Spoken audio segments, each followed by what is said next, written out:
everyone, welcome back to my channel. If you're new here, welcome. My name is Viv. I make videos about witchcraft, paganism, spirituality, demonology, and other related topics. So if that sounds like something interesting to you, feel free to hit subscribe. So today's video is going to be my very first Q&A, and I actually got quite a few questions off different platforms, Patreon, Instagram, YouTube, all the social medias. So I will be answering your questions today. Hello everyone. So you might have noticed that I look different because it's a different day.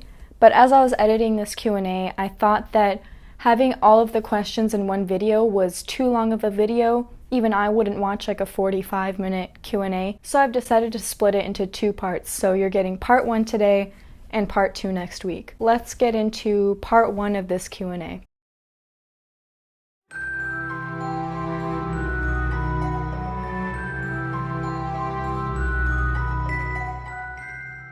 My first question actually is from Patreon because my patrons do get their questions answered first in these.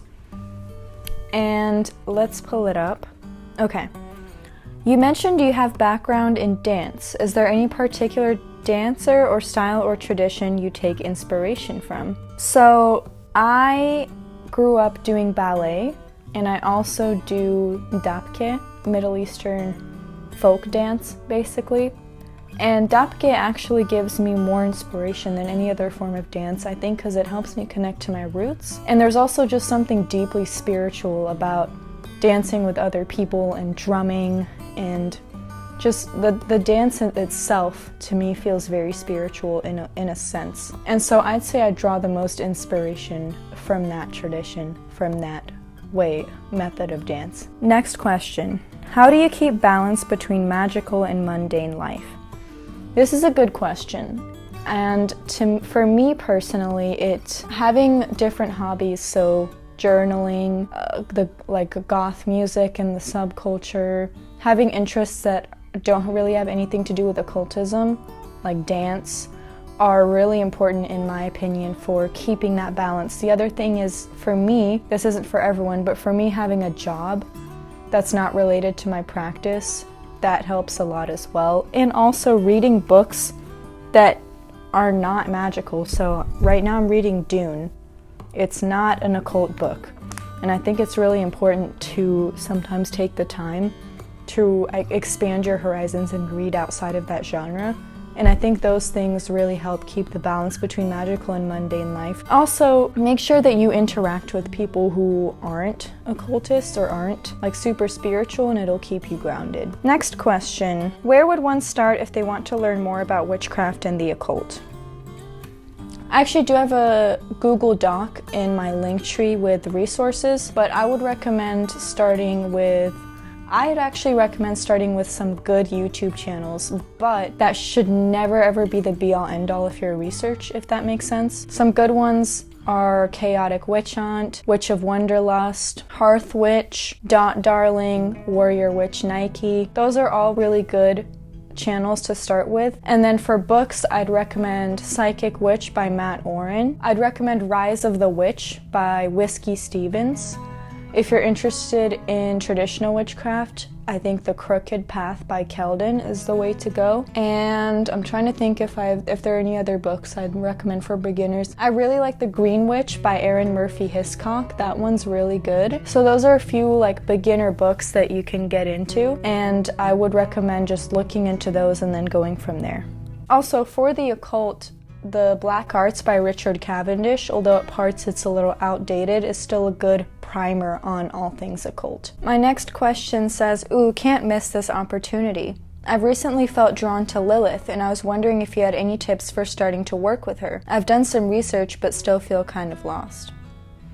So I think the fact that you've done research is a really good starting point. Obviously, that's important for any deity or entity that you want to work with. For working with Lilith, the way I started was very simple. I just drew her sigil or carved her sigil into a candle, and I lit it, and I meditated and connected with her energy. Didn't really do anything fancy, and it worked really well for me. And I actually did this in a hotel with like a plain white little candle, you know, so you don't really need anything fancy to connect with her. That's really something I would recommend, is just meditating on her energy. You can put on meditation music that feels Lilithian to you and really just connect with her energy. If you want to kind of up the connection, I'd recommend red or black, or both, red or black candles, and just try to meditate and connect with her energy, and it'll come to you. That's how I did it. I know it sounds really simplistic, but I don't really think you need to do any fancy rituals or anything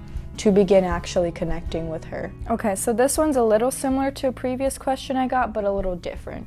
Advice on how to keep a steady balance, emotionally, mentally, spiritually, with a mundane and magic life without letting one side distract, deter, or fall away, for those who can't exactly express their love of magic in every way in their life. For the first part of the question, I would give the same advice as I did to the last question I got about balancing the magic and the mundane, but for those who can't exactly express their love of magic in every way in their life, I would say keep it subtle, but you can do little things that are just as effective that other people won't notice. So, for example, you can wear certain jewelry that looks normal but is charged with magical intention. You can charge your morning cup of tea or coffee with magical intention. You can, you know, anoint yourself with an oil for the day before you leave. Little stuff like that I think is really good. The other thing is that, you know, I think that when it comes to not having a magical community like in real life, that's where online communities come in. So social media, Discord servers, those are really good, and they're just as valid ways to connect with the community as going to IRL like events. So I think that those are some good ways for you to keep that balance while keeping it kind of secret from those you need to keep it secret from. Next question. Hi, I just followed and wanted to ask if you know anything about Kemeticism, specifically about Anubis, Bastet, and Sekhmet. I, to be honest, am not very well versed in Kemeticism. I'm sorry. I'm just hopping in to say that I found a video by a creator called Leafy Dryad that I'm linking up above, that is like an introduction to Kemetic paganism, and this creator has a whole series on this, so I'd recommend checking that out. I will also put a link to that in the description. Next question, how to work with very little known deities or spirits. I have a lot of experience with this as a demonologist. First off, you're going to want to find any source material you can, if it exists, and look into that. Second off is that look into practitioners who have worked with that spirit, if you can find any. If it's like a specific spirit, like a demon. If it's just a category of spirits that the spirit doesn't have a specific name, this won't really apply. But if it does, try to see if there are any other practitioners you can find who have worked with that particular spirit. And next, I'd recommend connecting with that spirit personally, however you connect with spirits, and write down all your UPG, record all your UPG, and the more you connect with it, the more you'll be able to connect some dots and be able to kind of glean information about the spirit yourself. And that's kind of how I would go about it. A quick pause. I feel a little out of breath today. I don't know if y'all noticed, but I hope it's not too obvious in the video. Anyway, let's move on to the next question. Have you had any paranormal experience, and if you did, how did you react to it? Yes. So I've had a couple. I've had a few actually, and I'll choose like 2 stories to tell you. So my first one, this wasn't my first ever paranormal experience, this is the first one that was notable. Okay, so basically my family went to San Antonio. This was a couple years ago. My mom had like an event to go to. So it was me, my mom, my stepdad, and my little brother. So we dropped my mom off at this event, and we decided to wait for her somewhere, do something while we waited for her. So we looked for like the closest mall, and so we went to the closest mall. It was a dilapidated beige building. It was one of those old malls that you know is past its prime, that, you know, it used to maybe be this great mall with lots of stores, but now it had all the like the discount stores because the major stores had shut down. And at first it felt pretty normal, you know, but still a little weird. We went to some of the stores in the upstairs area, but then, so the mall had 2 levels, so when you went into the entrance, you were automatically on the top level. The bottom level was like a basement, but it was part of the mall. So we started at the top level, it didn't feel that weird. Then we went to the bottom level and things started to feel really weird. I just felt extremely uncomfortable. I felt like there was a presence there that was sort of around me that whole time that we were walking around this mall.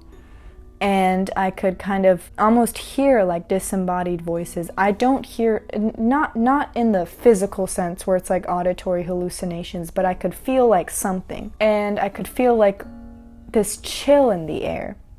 And I was like, something's up. I didn't know anything about this mall going in, by the way. And eventually we left. We got in the car and I was like, I'm gonna look up this mall because there's something weird here. I look it up, it's a mall from the 1950s, so it's an older mall, and it's apparently a site for ghost hunting in San Antonio, and there was kind of a tragic story there where an employee there had been an accident and an employee had basically been chopped in half by an elevator at the mall.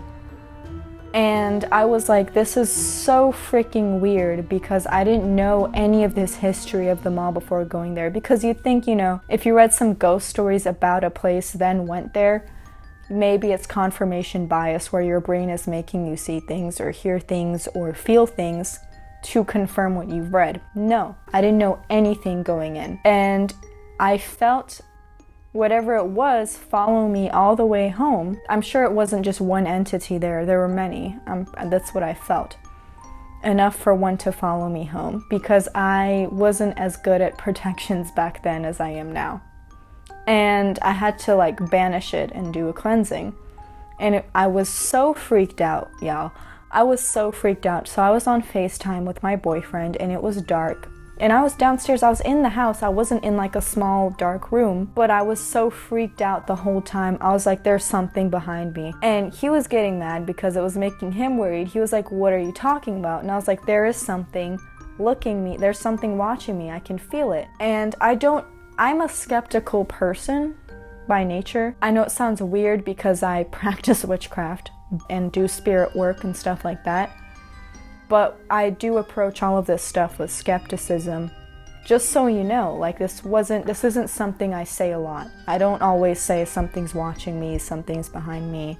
I don't always think that. This was one of the very rare times where I felt it and I was like, not felt it, but where I was convinced that it was something, it was a entity. And I ended up doing a banishing and I felt fine afterwards. So that was an interesting paranormal experience. I've also heard footsteps outside my bedroom in our house on the landing. I've heard footsteps with no one there, like multiple times, the sound of someone walking. And my grandma's heard it, my mom has heard it, my other family members have heard these footsteps when there's no one here, at night especially. And it's really weird. The most notable one was I was home alone except for my little brother who was in bed. He was sleeping downstairs, mind you, so he was not upstairs. I was watching a movie in a room upstairs and I swear to the gods I could hear footsteps outside the movie room going, just walking on the landing. And so I cracked the door open to see if there was anyone there. No one, absolutely no one. And that freaked me out. That freaked me out so much, more than like any scary movie. I was like, what? And my most recent experience was there was an entity in my bathroom. So, it's gonna sound weird, but so one of my friends had recently had a visit from an entity. Actually, I need to tell them about this experience because I haven't yet. They had a run-in with an entity who didn't like them and they got rid of him, but he ended up in my bathroom and I was in the bathroom and I felt all peaceful and suddenly I felt this wave of just feeling it, right? I was like, shit. And I kind of knew right away, and then I kind of got this message from Hecate saying, do your protections. Or, no, she said, do the banishing. Do a banishing. And so I decided to do a banishing ritual to get him out. And he did leave, and I think Hecate was kind of a big help in that. But I still felt his presence a little bit, so I put like a protection jar, a clove of garlic in my bathroom, salt rock. I even sprinkled eggshell powder on the inside of my door to my room so that he wouldn't be able to come in. And the reason was because I hadn't renewed any of the wards for the house in a while. And I'd warded my bedroom much more than I had any other room, including the bathroom. So the entity got through and decided to mess with me there rather than somewhere that I had warded more heavily. And so that was the lesson for me, to ward everything, not just where you spend most of your time in. That was a good lesson for me. And, these experiences are freaky, they're scary, but they're not as scary for me as they used to be, because now I know how to banish and I know how to deal with them, like right away. And it's like, if you're a witch, you better be the scariest one there. You don't have to be scared of anyone if you know what you're doing.